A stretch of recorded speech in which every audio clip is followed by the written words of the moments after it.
What's going on, people? This is Kyle Lettman. You're locked into UK Full Stop Westside Radio.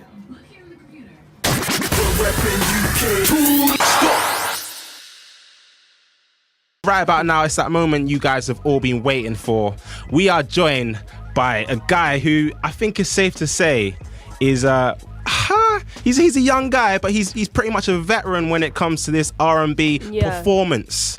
You know, there's not a lot of artists like him in this game right now. And when I say that, I mean triple threats, singing, dancing, you know, entertaining. He's going in, man. This is Kyle Lettman. What's going on, bro? Hey, Kyle. what's going on, people? What's going on? Good to have you in the studio, man. How you feeling? I'm good. I'm all right. It's been a long day, but I'm good. We're still going pumping until midnight. So. Yeah, man.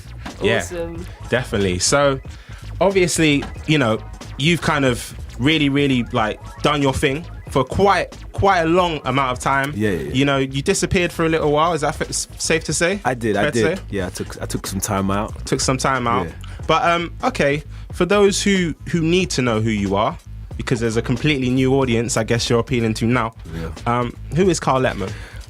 Well, it's a new Kyle, but I'm still bringing with me all the experience and all the training when it comes to, you know, the time of music that I was, you know, grew up in terms of like, I fell in love with, you know, Usher and you know, the Genuines and, you know, the Aaliyahs of our time. Yeah. And that was where, you know, my love for music will always be. So the core of R&B is still there, but music has evolved so much from that point. Yeah. And I'm still with that. But I really want to carry, you know, that like, you know, that feeling that you get when you go and see an Usher show where, you know, he's going to dance, you know, he's going to sing that ballad. Do you know what I mean? Like, Do you know what I'm saying? And I feel like we don't do that anymore. So now I feel like I have an opportunity to, you know, to be that person at this stage, because there's not many of us left that can actually do it. Do that. It's true. It's crazy that it's only sort of been just over a decade and how the genre has changed completely. Like, even when you just said Aaliyah, it's like, oh my gosh, Aaliyah. It feels... Yeah, I know. But you know what the thing is with the Aaliyah reference is that it's women, like in America, it's been done. So you have your Sierras and do you know what I mean? Like, that's so true. over there and over in America, they have their Chris Browns and they have their Treys and do you know what I mean? Yeah. But if you were to look at what we have over here and be like, who have we got? There's a slim pickings. Yeah, for sure. Well, you know what? It's quite interesting because obviously you kind of refer to the US who are doing who are doing a lot more with their R&B. This I guess is kind of whether you think it's R&B or not, that's a different story. But they are doing different things. So, if you could name someone from the old school who really inspired you to maybe do what you do from the UK, who would it be? From the UK, who have we got? We got Craig David. Oh, yeah. Damage. Yeah. Who else we've got?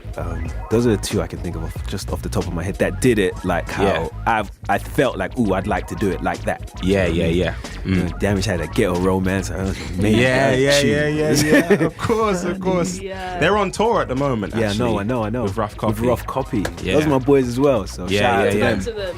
No, I kind of feel like with all the guys that are out and about now, some of us have really come from like the same place. So Rough Copy is one of those people that I've kind of met in that development stages, and I'm really proud to see them get to the point where they are now. Yeah, because I knew they were dope from from way back. Yeah, I could tell you songs that they did that no one would know because they weren't hot like that at that point. Yeah. So it's nice, man. It's nice to see them like that. If X Factor was around at the time of Fundamental, do you think you would have pushed yourselves forward? Because I know that you have. Nah, we wouldn't have done that. We wouldn't have done that back then because we've always kind of felt like that was the wrong route to go, and I think when we did it, we were talked into it. And it was like, this is a fresh new show, and you guys, it would be great because, you know, it's an original show. You can do songs that you've written, and whereas on X Factor, you can't really do songs that you've written. So no.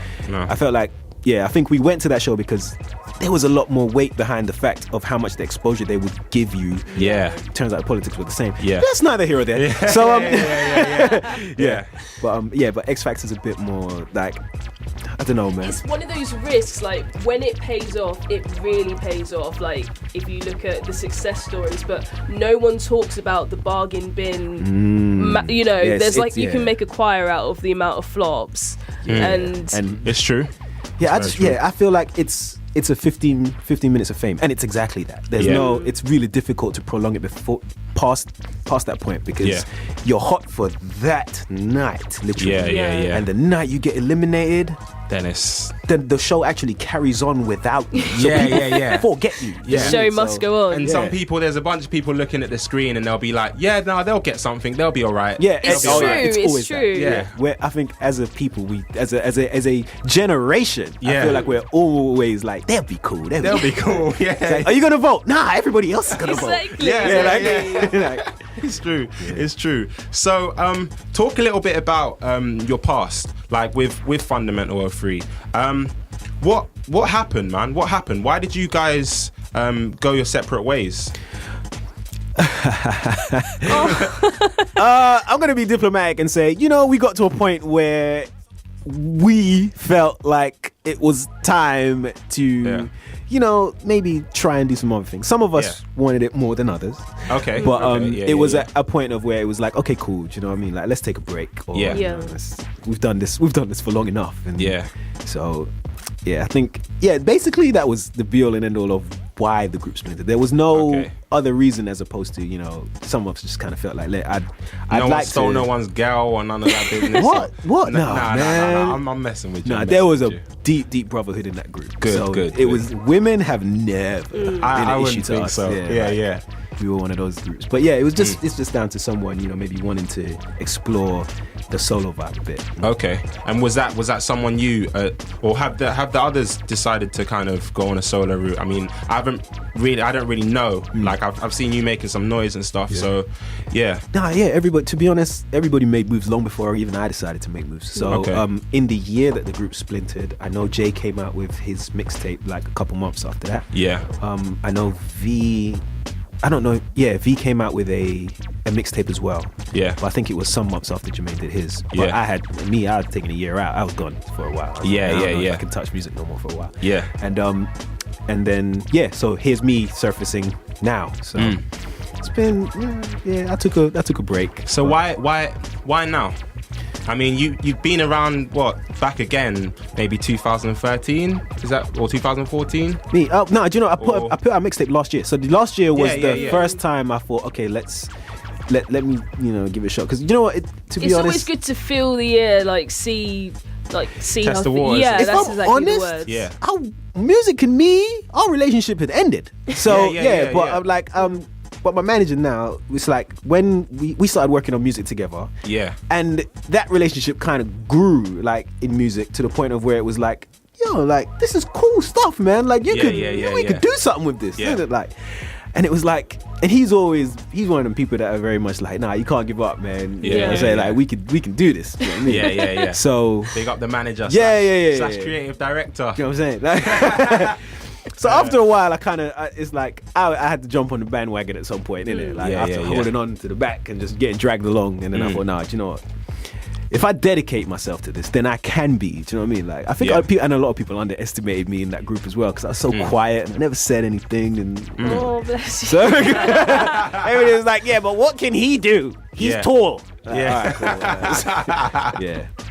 Oh, man. What's been the thing that you, I guess, miss the most about being a group? Because it must be quite, not exposing to go solo, but it's very different to having sort of a backup or a network. Yeah, I mean, if I'm honest, that you get over that kind of quickly, because you kind of have to. Like, if you're ever gonna do anything by yourself when you used to have a team around you, you have to get your head around that first. So that happened very quickly. But I could tell you some stories about what happened in the group and as to why it was so much fun having two other minds at any given point. Like, everything's easier. Writing songs is easier. Making up dance routines is easier. Yeah. Going on tour, even just walking down the road or walking into a building. It's all easier if you got that kind of company. Yeah. So it's like now you gotta have all that aura and the atmosphere on your ones, isn't it? So it's not the same.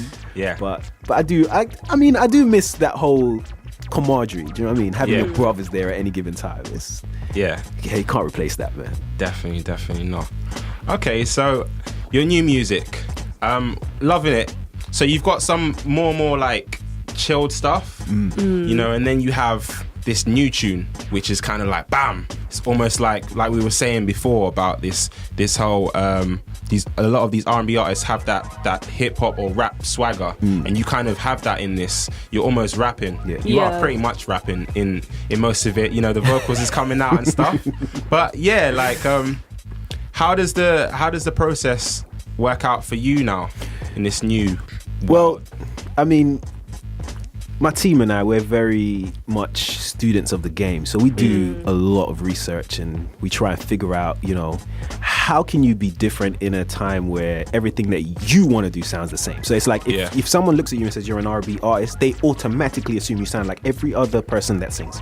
So how do you make yourself stand out? Do you know what I mean? Like Chris Brown does it all the time, where he's evolved himself to the point of where he's not just a singer anymore. And I think that in itself is an art. So and I just kind of feel like that Pretty Boy thing's played out, innit? Like, do you know what I mean? Like, I don't see it so anymore, as soon as Chris Brown should I even say this? As soon as Chris Brown put his hands on, you know, other human beings, then do you know what I mean? Then all of a sudden women are like, you be like, Chris this is cool. Man, you know? Yeah, like, do you know what? He's changed. He changed. Yeah. Oh, I can change him. Because you gotta realize that he is not that run it kid no more. Do you know what I mean? So I think that's what it is. It's just you have to evolve, and like, music is changing now to the point of where it's like, you know, singing is all right. Like I know amazing singers, but it's like I'm sure everybody in this room right now knows amazing singers, but it's like everything now is amped all the way up.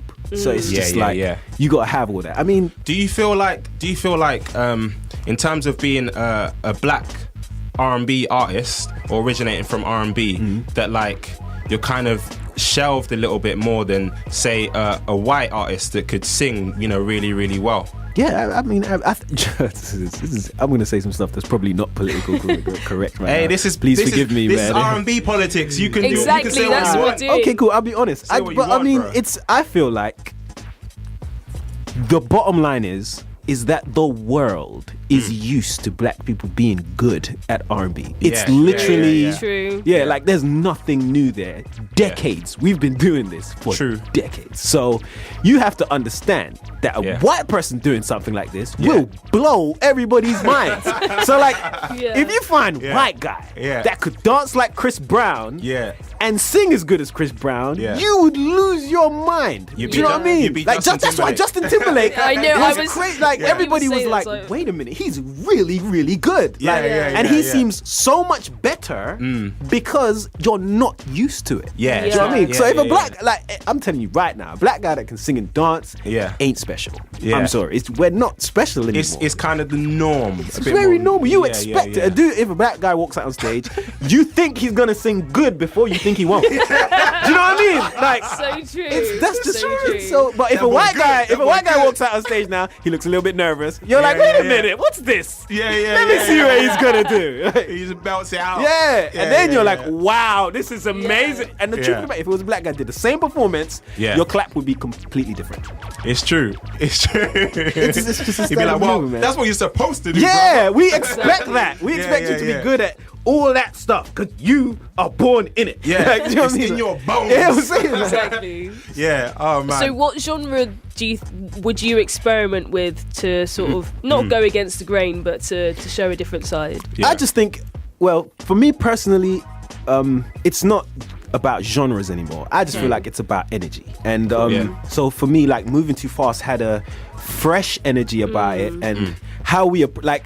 The worst thing was writing that song was almost a nightmare because it was like, what subject matter do you put on a song like that? That's not generic. Do you know what I mean? Like, and it's like, okay, we can't write about no girls. Can't write. Do you know what I mean? It's like that's true. You got to X out all the normal things you write about. So it's like, but I feel like that's what it is now. It's all about energy. And some, you know, no matter what type of song you go after, an energy, you can't deny an energy, you know. So that's just what it is for us. We just go after that. I hear that. So that could be in some Afro beats. That could be, you know, that could be in some pop. Do you know what I mean? I would like to hear that. Yeah. So the thing is, on the mixtape that I did, that was huge experiment as to what can we actually do, and then we kind of learn a lot about ourselves, because now we know that there's not a lot of energies that we can't jump on. You know what I mean? So now that we know that, it opens everything up to us, and we're not terrified of any type of song, any type of beat, man. I'll sing on a western. I don't.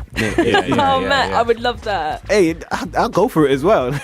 Going down. We'll get to your a cappella radio room session in a moment. Exactly. Well, we're gonna get to your music in just a moment, but the last time I met you was at 10 Letter Takeover. Right. And I gave you like a agony uncle question. Okay. So I'm gonna I love those. I'm gonna do the same thing, but obviously this is kind of around the theme of kind of maybe moving too fast. All right, cool. Right? Okay.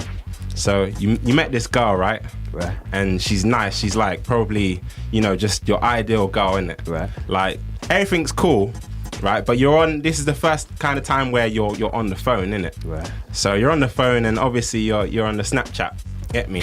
You're on the Snapchat, and she knows you're a musician. She has your music and everything else, yeah. So she does a little dance for you, yeah. Probably naked, yeah. Little dance for you in the Snapchat, yeah. Right. Your music is playing in the background. Right. Obviously, you're gassed. You're happy in it, yeah. However, you then go to her story and realize that everyone else has seen that. So what do you do? Nothing. Just enjoy it, man. Like, do you know what, right? No, but she's like dedicated. She's like tried to dedicate it to you, but basically there's another version that's pretty much. Yeah, she does. So basically, she does it for anybody she's talking to. Yeah, but your tune's still in the back. Yeah.